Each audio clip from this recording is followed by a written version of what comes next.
ಶ್ರೀ ಮಹಾಗಣಾಧಿಪತಯೇ ನಮಃ. ಗುರುಭ್ಯೋ ನಮಃ. ನಮಸ್ಕಾರ. ನಾನು ದಿವ್ಯಾ ಸುಬ್ರಹ್ಮಣ್ಯ. ಪ್ರತಿ ವಾರದಂತೆ ವಾರ ಭವಿಷ್ಯವನ್ನು ತಿಳಿಸೋದಕ್ಕೆ ಬಂದಿದ್ದೀನಿ. ದಿನಾಂಕ 17/11/2025ರಿಂದ 23/11/2025 ವರೆಗಿನ ದ್ವಾದಶ ರಾಶಿಗಳ ರಾಶಿ ಭವಿಷ್ಯವನ್ನು ನಾವು ಈ ವಿಡಿಯೋದಲ್ಲಿ ನೋಡೋಣ. ನಾನು ನಂಬುವಂತಹ ನನ್ನ ಆರಾಧ್ಯ ದೈವ ಗಣಪತಿಯನ್ನ ನಮಿಸಿ ಶೃಂಗೇರಿ ಜಗದ್ಗುರುಗಳ ಪಾದಾರವಿಂದಗಳಿಗೆ ನಮಸ್ಕರಿಸಿ ಈ ವಿಡಿಯೋನ ಪ್ರಾರಂಭ ಮಾಡ್ತೀನಿ. ನೀವು ಕೂಡ ಆ ದೇವರ ಒಂದು ಪ್ರಾರ್ಥನೆಯನ್ನು ಮಾಡಿಕೊಂಡು ಈ ವಾರವನ್ನು ಪ್ರಾರಂಭ ಮಾಡಿ. ಮೊದಲಿಗೆ ಮೇಷರಾಶಿಯವರಿಗೆ ಅನಿರೀಕ್ಷಿತವಾದಂತಹ ಖರ್ಚುಗಳು ಆಗೋದಕ್ಕೆ ಅವಕಾಶ ಇರುತ್ತೆ. ಮನಃಶಾಂತಿಯ ಭಂಗ ಆಗೋದಕ್ಕೆ ಅವಕಾಶ ಇರುತ್ತೆ. ನಿಮ್ಮ ಸ್ನೇಹಿತರಿಂದ ಅನುಕೂಲಗಳು ಆಗ್ತವೆ, ಅವರ ಸಪೋರ್ಟ್ ದೊರೆಯುತ್ತೆ, ಮನೆಯವರ ಸಪೋರ್ಟ್ ಕೂಡ ಇರುತ್ತೆ. ಆದರೂ ಕೂಡ ಮಾನಸಿಕವಾಗಿ ಒಂದು ಒತ್ತಡದ ವಾತಾವರಣ ನಿಮಗೆ ಇರುತ್ತೆ. ತಂದೆ ತಾಯಿಗಳ ಆಶೀರ್ವಾದ ನಿಮಗೆ ಈ ಸಮಯದಲ್ಲಿ ತುಂಬಾ ಮುಖ್ಯ ಆಗಿರುತ್ತೆ. ಹಾಗೇನೆ ಹಿರಿಯರ ಸಲಹೆಗಳು, ನಿಮ್ಮ ಅಧಿಕಾರಿಗಳ ಜೊತೆ ನಿಮ್ಮ ಹಿರಿಯ ಅಧಿಕಾರಿಗಳ ಒಂದು ಸಪೋರ್ಟ್ನ ತಗೊಂಡು ಅವರ ಒಂದು ಕಾಷನ್ ಏನಿರುತ್ತೆ ಅದನ್ನ ಫಾಲೋ ಮಾಡೋದ್ರಿಂದ ನಿಮಗೆ ಶುಭ ಫಲಗಳು ದೊರೀತವೆ. ಗಣಪತಿಯ ಆರಾಧನೆಯಿಂದ ವಿಘ್ನ ನಿವಾರಣೆ ಆಗೋದಕ್ಕೆ ಅವಕಾಶ ಇರುತ್ತೆ. ಎರಡನೆಯ ರಾಶಿ ವೃಷಭ ರಾಶಿಯವರಿಗೆ ವ್ಯಾಪಾರ ಉದ್ಯೋಗದಲ್ಲಿ ಕೈಗೊಂಡಂತಹ ಒಂದು ಕೆಲಸಗಳಲ್ಲಿ ಯಶಸ್ಸು ದೊರೆಯೋದಕ್ಕೆ ಅವಕಾಶ ಇರುತ್ತೆ. ದೀರ್ಘಾವಧಿಯಲ್ಲಿ ಯಾವುದೇ ರೀತಿಯ ಕೆಲಸಗಳನ್ನ ಈ ಸಮಯದಲ್ಲಿ ಹಮ್ಮಿಕೊಂಡ್ರು, ದೀರ್ಘಾವಧಿ ಮಾಡ್ಬೇಕಪ್ಪ, ಲಾಂಗ್ ಟೈಮ್ ಡಿಸಿಷನ್ ಏನಿದೆ ಆ ಡಿಸಿಷನ್ಸ್ ಈ ಟೈಮಲ್ಲಿ ತುಂಬಾ ಚೆನ್ನಾಗಿ ಆಗ್ತವೆ. ಹಾಗೇನೆ ಲಾಭ, ನೀವು ಮಾಡುವಂತಹ ಕೆಲಸಗಳಿಂದ ಲಾಭ ಗಳಿಸೋದಕ್ಕೆ ಅವಕಾಶ ಇರುತ್ತೆ. ಯಾವುದೇ ಕೆಲಸಗಳನ್ನ ಮಾಡ್ತಾ ಇದ್ರು ಹತ್ತಿರದ ಒಂದು ನಿಮ್ಮ ಸಹೋದ್ಯೋಗಿಗಳಿರ್ಬೋದು, ನಿಮ್ಮ ಹತ್ತಿರ ಇರುವಂತಹವರ ಜೊತೆ ಭಿನ್ನಾಭಿಪ್ರಾಯಗಳು ಮಾತ್ರ ಬರೋದಕ್ಕೆ ಅವಕಾಶ ಇರುತ್ತೆ. ಹಾಗಾಗಿ ನೀವು ಯಾವುದಾದರೂ ಗುರುಗಳ ಪೂಜೆಯನ್ನ, ಗುರುಗಳ ಆಶೀರ್ವಾದವನ್ನ ಪಡ್ಕೊಂಡು ಕೆಲಸವನ್ನ ಪ್ರಾರಂಭ ಮಾಡೋದು ಈ ವಾರದಲ್ಲಿ ತುಂಬಾ ಮುಖ್ಯ ಆಗಿರುತ್ತೆ. ಇನ್ನು ಮೂರನೆಯ ರಾಶಿ ಮಿಥುನ ರಾಶಿಯವರಿಗೆ ನಿಮಗೆ ತುಂಬಾ ಉನ್ನತವಾದಂತಹ ಒಂದು ಫಲಗಳು ದೊರೆಯೋಕ್ಕೆ ಸಾಧ್ಯ ಇರುವಂತಹ ವಾರ ಇದು ಅಂತ ಹೇಳ್ಬೋದು. ಶಕ್ತಿ ಹೆಚ್ಚಾಗಿರುತ್ತೆ. ನೀವು ಮಾಡುವಂತಹ ಎಲ್ಲ ಕೆಲಸಗಳಿಗೆ ನಿಮಗೆ ಸಪೋರ್ಟ್ ಇರುತ್ತೆ. ನೀವು ಸಣ್ಣ ಸಣ್ಣ ವಿಚಾರಗಳಿಗೂ ಕೂಡ ಒಂದು ದೊಡ್ಡ ಮಟ್ಟದ ಹೆಸರು ನಿಮಗೆ ಬರೋದಕ್ಕೆ ಅವಕಾಶ ಇರುತ್ತೆ. ಬುದ್ಧಿವಂತಿಕೆಯಿಂದ ಕೆಲಸಗಳನ್ನ ಮಾಡ್ತೀರಾ. ಆ ಬುದ್ಧಿವಂತಿಕೆಯಿಂದ ಮಾಡಿದಂತಹ ಕೆಲಸಗಳಿಂದ ಆದಾಯನೂ ಕೂಡ ಹೆಚ್ಚಾಗಿ ಆಗುತ್ತೆ. ಹಣವನ್ನ ಎಲ್ಲಿ ಖರ್ಚು ಮಾಡಬೇಕು, ಎಲ್ಲಿ ಇನ್ವೆಸ್ಟ್ ಮಾಡಬೇಕು ಅನ್ನುವಂತಹ ನಾಲೆಡ್ಜ್ ಕೂಡ ಈ ಸಮಯದಲ್ಲಿ ತುಂಬಾ ಚೆನ್ನಾಗಿರುತ್ತೆ. ಆದರೆ ಒಂದೇ ವಿಚಾರ ಏನು ಅಂದ್ರೆ, ನೀವು ಈ ಸಮಯದಲ್ಲಿ ಏನಾದ್ರೂ ಶೇರ್ ಮಾರ್ಕೆಟಲ್ಲಿ ಇನ್ವೆಸ್ಟ್ ಮಾಡ್ತಾ ಇದ್ರೆ ತುಂಬಾ ಕೇರ್ಫುಲ್ ಆಗಿ ಇನ್ವೆಸ್ಟ್ಮೆಂಟ್ ನ ಮಾಡ್ಬೇಕಾಗತ್ತೆ. ವಿದ್ಯಾರ್ಹತೆಗೆ ತಕ್ಕಂತಹ, ನಿಮ್ಮ ಯೋಗ್ಯತೆಗೆ ತಕ್ಕಂತಹ ನಿಮಗೆ ಒಂದು ಕೆಲಸ ಸಿಗೋದಕ್ಕೆ ಅವಕಾಶ ಇರುತ್ತೆ. ಹಾಗೇನೆ ಮನೆ ದೇವರ, ನಿಮ್ಮ ಕುಲ ದೇವರ ದರ್ಶನವನ್ನ ಮಾಡಿ ಈ ವಾರವನ್ನ ಪ್ರಾರಂಭ ಮಾಡೋದು ತುಂಬಾ ಒಳ್ಳೆಯದು.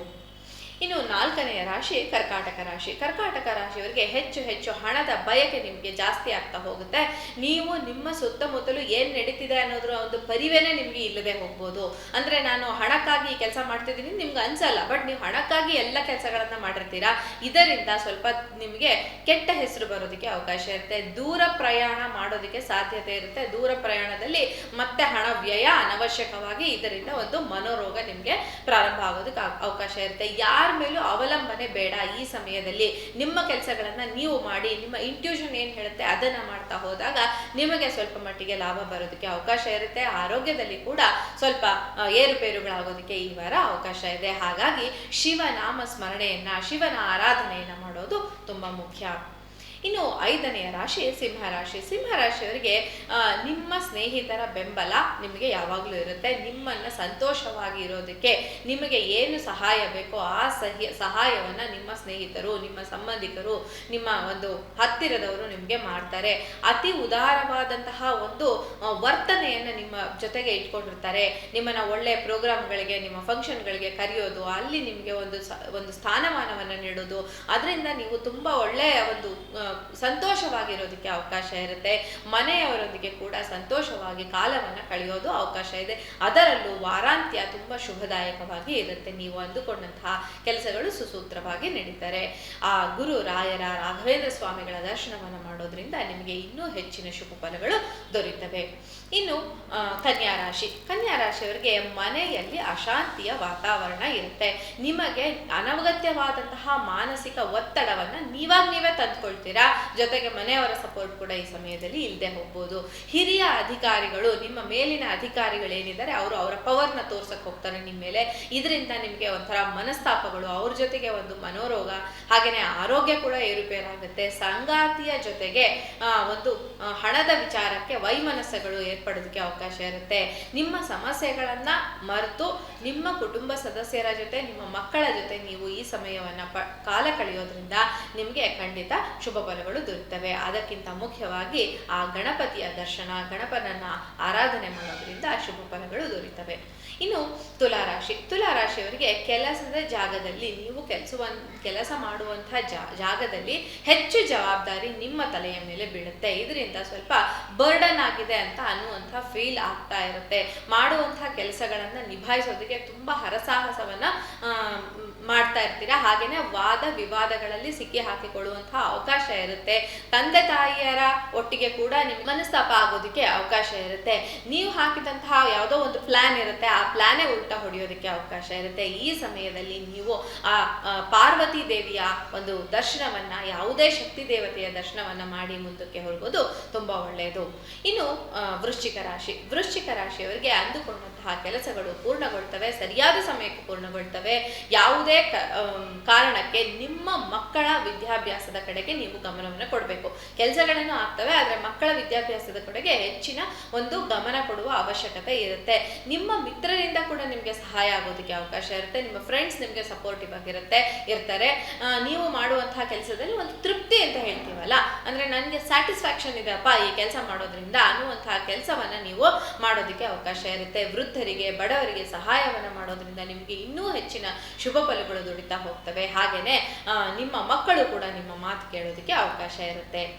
ಇನ್ನು 9ನೆಯ ರಾಶಿ ಧನುರಾಶಿ. ಧನುರಾಶಿಯವರಿಗೆ ದೀರ್ಘಕಾಲದ ಅನಾರೋಗ್ಯದ ತೊಂದರೆಗಳು ಉಂಟಾಗೋದಕ್ಕೆ ಅವಕಾಶ ಇರುತ್ತೆ. ಹಾಗಾಗಿ ನೀವು ಈ ಸಮಯದಲ್ಲಿ ಡಾಕ್ಟರ್ನ ಮೀಟ್ ಮಾಡಿ ಅವರ ಸಜೆಷನ್ನ ಖಂಡಿತವಾಗಿ ತಗೊಳ್ಬೇಕಾಗತ್ತೆ. ಏನೇ ಸಣ್ಣ ಒಂದು ಆರೋಗ್ಯದ ಸಮಸ್ಯೆ ಬಂದರೂ ಕೂಡ ನೆಗ್ಲೆಕ್ಟ್ ಮಾಡೋದು ಬೇಡ. ಅದು ನಿಮಗೆ ಮುಂದೆ ಪ್ರಾಬ್ಲಮ್ ಆಗಿ ಕ್ರಿಯೇಟ್ ಆಗೋದಕ್ಕೆ ಅವಕಾಶ ಇರುತ್ತೆ. ಹಣಕಾಸಿನ ವಿಚಾರದಲ್ಲಿ ಯಾವುದೇ ತೊಂದರೆ ಇಲ್ಲ. ಮನೆಯಲ್ಲೂ ಕೂಡ ಒಂದು ನೆಮ್ಮದಿಯ ವಾತಾವರಣ ಇರುತ್ತೆ. ನಿಮ್ಮ ಸಂಬಂಧಗಳು ಚೆನ್ನಾಗಿರುತ್ತೆ. ಮದುವೆಗೆ ಅಂತ ನೀವೇನಾದ್ರೂ ಪ್ರಯತ್ನ ಪಡ್ತಾ ಇದ್ರೆ ಧನುರಾಶಿಯವರಿಗೆ ಮದುವೆ ಫಿಕ್ಸ್ ಆಗೋದಕ್ಕೆ ಕೂಡ ಇದು ಒಳ್ಳೆ ಸಮಯ. ಎಲ್ಲ ರೀತಿಯ ಶುಭಕಾಲಗಳನ್ನ ಮಾಡೋದಕ್ಕೆ ಅವಕಾಶ ಇರುತ್ತೆ. ಆದ್ರೆ ಕಾಗೆ ಆಹಾರವನ್ನು ನೀಡಿ ಈ ವಾರ ನೀವು ಇರುವಂತಹ ತೊಂದರೆಗಳಿಂದ ಪಾರಾಗಬಹುದು.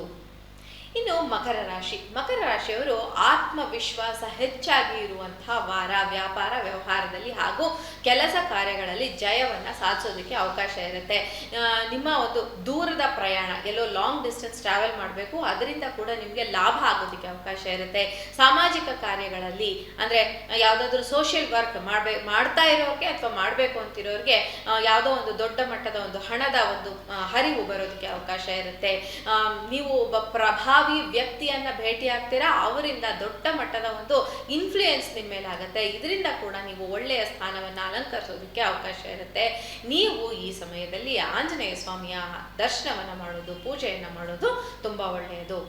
ಇನ್ನು 11ನೆಯ ರಾಶಿ ಕುಂಭರಾಶಿ. ಕುಂಭರಾಶಿಯವರಿಗೆ ನಿಮ್ಮ ಸ್ನೇಹಿತರು ನಿಮ್ಮನ್ನ ಸಂತೋಷ ಕೂಟ ಅಂತ ಏನು ಒಂದು ಫಂಕ್ಷನ್ ಅಥವಾ ಒಂದು ಪಾರ್ಟಿಗಳಿಗೆ ಕರೀತಾರೆ. ಪಾರ್ಟಿಗಳಲ್ಲಿ ಹೋಗಿ ಅಲ್ಲಿ ಒಂದು ಅವಮಾನಕ್ಕೆ ಒಳಗಾಗುವಂತಹ ಅವಕಾಶ ಇರುತ್ತೆ. ಹಾಗಾಗಿ ಯಾವುದೇ ಕೆಲಸಕ್ಕೆ, ಯಾವುದೋ ಒಂದು ಪಾರ್ಟಿಗೆ ಹೋಗ್ತೀವಿ ಅಂದ್ರೆ ಅಲ್ಲಿ ಯಾಕೆ ಕರಿತಿದ್ದಾರೆ, ಅವ್ರಿಗೆ ಏನ್ ಇಂಟೆನ್ಷನ್ ಇರ್ಬೋದು ಅಂತ ಸ್ವಲ್ಪ ಯೋಚನೆ ಮಾಡಿ ಮುಂದಕ್ಕೆ ಹೋಗೋದು ಒಳ್ಳೆಯದು. ಇನ್ನು ಯಾವುದೋ ಒಂದು ದೊಡ್ಡ ಸಮಸ್ಯೆಗೆ ಈ ಪಾರ್ಟಿ ಅಟೆಂಡ್ ಮಾಡಿ ಅಥವಾ ಯಾವುದೋ ಒಂದು ಫಂಕ್ಷನ್ ಅಟೆಂಡ್ ಮಾಡಿ ನೀವು ಎಂದೋ ದೊಡ್ಡ ಸಮಸ್ಯೆಗೆ ಸಿಕ್ಕಾಕೊಳ್ಳೋದಕ್ಕೂ ಕೂಡ ಅವಕಾಶ ಇರುತ್ತೆ. ಧನ ಲಾಭ ಮಾತ್ರ, ಧನದ ಹರಿವು ಏನಿರುತ್ತೆ, ಹಣಕಾಸಿನ ಹರಿವು ಅದು ಹೆಚ್ಚಾಗಿರುತ್ತೆ. ಓಡಾಟ ಸ್ವಲ್ಪ ಜಾಸ್ತಿ ಆಗಿರುತ್ತೆ. ಹಾಗೇನೆ ಸ್ವಲ್ಪ ಬರ್ಡನ್ ಕೂಡ, ಅಂದ್ರೆ ಒಂದು ಫಿಸಿಕಲ್ ಬರ್ಡನ್ ಜಾಸ್ತಿ ಆಗಿರೋದಕ್ಕೆ ಅವಕಾಶ ಇರುತ್ತೆ.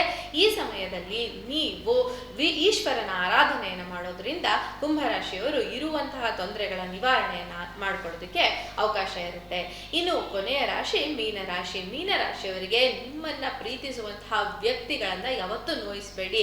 ಅವರನ್ನ ನೋಯಿಸೋದ್ರಿಂದ ಈ ವಾರ ಪೂರ್ತಿ ನೀವು ಕೊರಗ್ತಾ, ಅಯ್ಯೋ ಹಿಂಗ್ ಮಾಡ್ಬಿಟ್ನಲ್ಲ ನಾನು, ಇದರಿಂದ ಪ್ರಾಬ್ಲಮ್ ಆಗತ್ತಲ್ಲ, ಅಂದ್ರೆ ಮುಂದೆ ಕೂಡ ಅದರ ಒಂದು ಇದು ಏನು ಎಫೆಕ್ಟ್ ನಿಮಗೆ ಇರೋದಕ್ಕೆ ಅವಕಾಶ ಇರುತ್ತೆ. ಖರ್ಚನ್ನು ನಿಯಂತ್ರಿಸಬೇಕು. ಹಣ ಇದೆ ಅಂತ ಖರ್ಚು ಮಾಡಕ್ ಹೋದ್ರೆ ಸೇವಿಂಗ್ಸ್ ಆಗೋದಿಲ್ಲ. ಈ ಅನಗತ್ಯವಾದಂತಹ ವಸ್ತುಗಳನ್ನ ಮನೆಗೆ ತರೋದಕ್ಕೆ ಅವಕಾಶ ಇರುತ್ತೆ.